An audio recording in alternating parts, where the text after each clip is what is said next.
అరాచక పాలనకు స్వస్తి చెప్పి సంవత్సరమైంది. డాక్టర్ బొండా సూర్యారావు తెలిపారు. అరాచక పాలనకు స్వస్తి పలికి సుమారు సంవత్సర కాలం అయిందని, ఈ సంవత్సర కాలంలో కూటమి ప్రభుత్వాన్ని ఓటేసిన ప్రజలకు అభివృద్ధి సంక్షేమం జరుగుతుందని జనసేన సీనియర్ నాయకులు డాక్టర్ బొండా సూర్యారావు తెలిపారు. కాకినాడలో మీడియాతో మాట్లాడుతూ ప్రజలు కూటమి ప్రభుత్వాన్ని నమ్మి ఓటేసి గెలిపించారని, గత ప్రభుత్వానికి స్వస్తి పలికారని నమ్మి ఓటేసిన ప్రజలకు ముఖ్యమంత్రి చంద్రబాబు నాయుడు, ఉప ముఖ్యమంత్రి పవన్ కళ్యాణ్ కలయికలో బీజేపీ అండతో ఎంతో అభివృద్ధి జరుగుతుందని, ఒకవైపు పోలవరం, మరోవైపు అమరావతి వేగంగా కేంద్ర నిధులు ఇచ్చి పనులు త్వరితగతంగా పూర్తి చేయడం ఆనందదాయకమన్నారు. అలాగే ఈ ప్రభుత్వం ఇచ్చిన మాట ప్రకారం సూపర్ 6 నెరవేర్చడానికి సిద్ధంగా ఉందని, త్వరలోనే పూర్తిగా నెరవేర్చడం జరుగుతుందని సూర్యారావు తెలిపారు.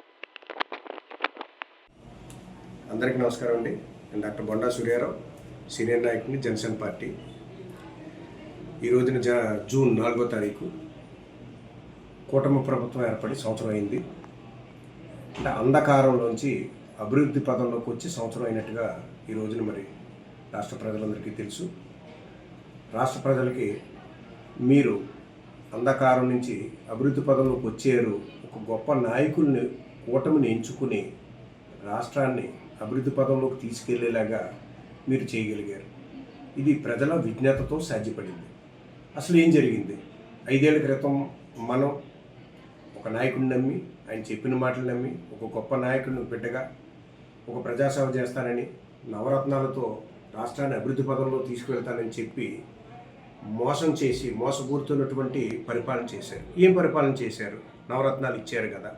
నవరత్నాలు ఇచ్చిన పేరుతో ఆయన చేసిన పని ఏంటి? ఒక పక్కన నిరుద్యోగతను పెంచడమా, ఖనిజాలను మట్టి తవ్వికి వెళ్ళిపోవడమా, ఇసుక మాఫియాను తయారు చేయడమా, పోలవరాన్ని కట్టకపోవడమా, అమరావతిని నిర్మించకుండా 3 రాజధానులు 3 ప్రాంతాలని చెప్పి ప్రజలు మభ్యపెట్టడమా? దేంట్లో ఆయన విజయం సాధించారు? ఏ రకంగా రాష్ట్రాన్ని అభివృద్ధి పదంలో తీసుకెళ్లారు? ఏ రోడ్డు గుంత లేకుండా తయారైంది చెప్పండి. రాష్ట్రంలో ఉన్నటువంటి ప్రతి రోడ్డు గుంతలమయం అవ్వడం. ఇక్కడ ఆటో తిరగలేదు, బస్సులు తిరగలేరు, మనుషులు బళ్ళ మీద తిరగలేరు, నడిచి తిరగలేరు. అటువంటి పరిపాలన చేసినటువంటి వ్యక్తి జగన్మోహన్ రెడ్డి గారు. మరి ఆయన అంటా ఉన్నారు ఈరోజు వెన్నుపోటు దినం. వెన్నుపోటు దినం ఈరోజు ఆయనకి ప్రజలు వెన్నుపోటుకు వచ్చారని చెప్తున్నారా? నాకు తెలియగలుగుతాను. మరి 151 సీట్లు ఇచ్చినప్పుడు మీరు చేసిన అభివృద్ధి ఏంటి? రాష్ట్రం ఎక్కడికి వెళ్ళింది? అధోగతి పాలవలేదా? అభివృద్ధికి దూరంగా ఉండిపోలేదా? మీరు చెప్పండి జగన్మోహన్ రెడ్డి గారు. ఈ రోజున మీరు అంటా ఉన్నారు వెన్నుపోటు దినం, వెన్నుపోటు దినం. ఏ రకంగా వెన్నుపోటు దినం అవుతుంది? మీ నాయకులు, మీరు తీసుకొచ్చిన నాయకులు కానీ, మీ మంత్రులు మాట్లాడిన విధానాలు కానీ ఈ సంవత్సరంలో ఏ మంత్రి అయినా మీ మంత్రుల్లా మాట్లాడారా చెప్పండి. మీ మంత్రులు ఎవరెవరో మీకు తెలుసు, ఏ రకంగా మాట్లాడారో తెలుసు, వారి వాగ్దాటి ఏంటి, వారి నోటి వంట వచ్చే మంచి మాటలేంటో కూడా మీకే తెలుసు. పేరు నాని గారు, అంబటి రాంబాబు గారు, రోజా గారు, ఇంకా చాలామంది నాయకులు ఉన్నారు. వీరొక్కరే కాదు, చాలామంది నాయకులు. వీళ్ళను చూసి కింద స్థాయిలో నాయకులు కూడా ఆ రకంగానే తయారయ్యారు. పోనీ ఈ సంవత్సరం పాటు మీరు ఏ ఏ కార్యక్రమాలకు మీరు వచ్చి రాష్ట్రంలో ఏమాత్రం అభివృద్ధికి అడ్డు అవుతుంది, అభివృద్ధికి మంచి జరగట్లేదని మీరు ఏ కార్యక్రమాలకు వచ్చారు? మీరు వచ్చిన కార్యక్రమాలు ఏంటో చెప్పమంటారా? గంజాయి బ్యాచ్ వాళ్ళు కొట్టారు, పోలీసులు కొట్టారు అని చెప్పేసి వారికి మద్దతుగా వెళ్ళడానికి పనులు చేశారే తప్ప, అవి చేసుకుని బెంగళూరు వెళ్ళిపోయారు తప్ప మీరు రాష్ట్రానికి మీరు ఏం చేయగలిగారండి?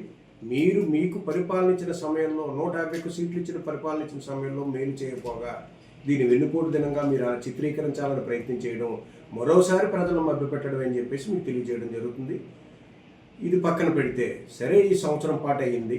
కూటమి ప్రభుత్వం, ఎన్డీఏ ప్రభుత్వం వచ్చి సాధించిన విజయాలేంటి అని మనం ఆలోచిస్తే మీకు తెలుసు. మీరు ఎంచుకున్న ముఖ్యమంత్రి ఎంతో అనుభవజ్ఞుడు చంద్రబాబు నాయుడు గారు. ఆయన పరిపాలనలో ఈ రోజున అమరావతి నిర్మించబడుతోంది.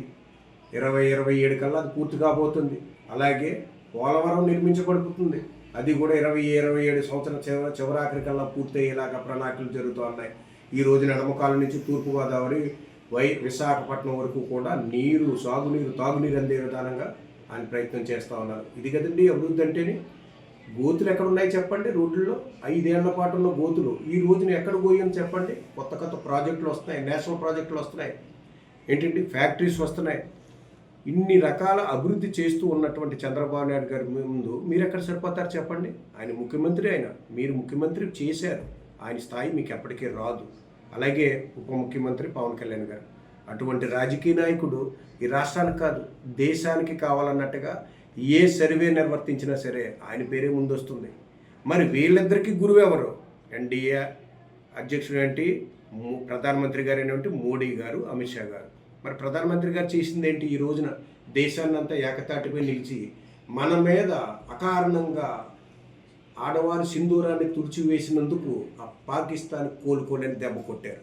యుద్ధం చేయలేదు, యుద్ధం ప్రకటించలేదు, కానీ పాకిస్తాన్ కాళ్ళు చేతులు విరగొట్టారు ఆయన మోడీ గారు. సో ఆయన యొక్క అధ్యక్షతన చంద్రబాబు నాయుడు గారు, పవన్ కళ్యాణ్ గారు పనిచేస్తూ ఉన్నారు. ఈ రాష్ట్రాన్ని అభివృద్ధి పదంలో తీసుకెళ్తారు. ఈ రాష్ట్రమే కాదు దేశం కూడా ఒక రకమైనటువంటి అభివృద్ధి పదంలోకి వెళ్తుంది.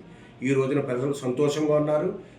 సంతోషంగా ఉండి సంవత్సరం ఎప్పుడు గడిచిపోయిందో కూడా తెలియనంత ఆనందంగా గడిచిపోయింది. రాబోయే రోజుల్లో ఈ కూటమి నుంచి ఇస్తానన్న సంక్షేమ పథకాలు కానీ చేస్తానన్న అభివృద్ధి కానీ ఏనాడు ఆగకుండా జరుగుతుందని మరోసారి తెలియజేసుకుంటున్నాను. ఉదాహరణకి తల్లికి వందనం ఇస్తున్నారు, అలాగే ఆడవారికి బస్ ఫ్రీ సర్వీస్ ఇస్తున్నారు. ఇవన్నీ కూడా జూలై నెలాఖరికల్లా మీకు అందుబాటులోకి వచ్చేస్తూ ఉంటాయి. ఈ రకంగా చంద్రబాబు నాయుడు గారి యొక్క సుదీర్ఘ పరిపాలనా దీక్షతోటి దృష్టితోటి చేస్తున్నటువంటి వ్యక్తికి మీరు సపోర్ట్గా నిలబడండి. నిజంగా తప్పు చేస్తే తప్పుని ఖండించడానికి రండి తప్ప గంజాయి ముఠాలకో, దుర్మార్గులకో, రౌడీలకో, ఫ్యాక్షనిస్టులకో మీరు మద్దతు ఇవ్వడానికి చేయడానికి రావద్దని చెప్పి ప్రజల తరపున మా మనవి. అలాగే ఇంకా చెప్పాలి అంటే ఈ చంద్రబాబు నాయుడు గారు, లోకేష్ గారు, పవన్ కళ్యాణ్ గారు కాకుండా ఇక్కడ ఎమ్మెల్యేలుగా గెలిచినటువంటి కూటమి తరపున గెలిచిన ప్రతి ఎమ్మెల్యే కూడా చాలా ఘనంగా పనిచేస్తూ ఉన్నారు. ఉదాహరణకి నేను కాకినాడ రూరల్కి చెందిన వ్యక్తిని. కాకినాడ రూరల్ ఎమ్మెల్యే అయినటువంటి పంతం నానాజీ గారు 72,000 పైచిలుకు ఓట్లతో మెజార్టీతో గెలిచాడని, అత్యద్భుతమైన మెజార్టీతో గెలిచారు.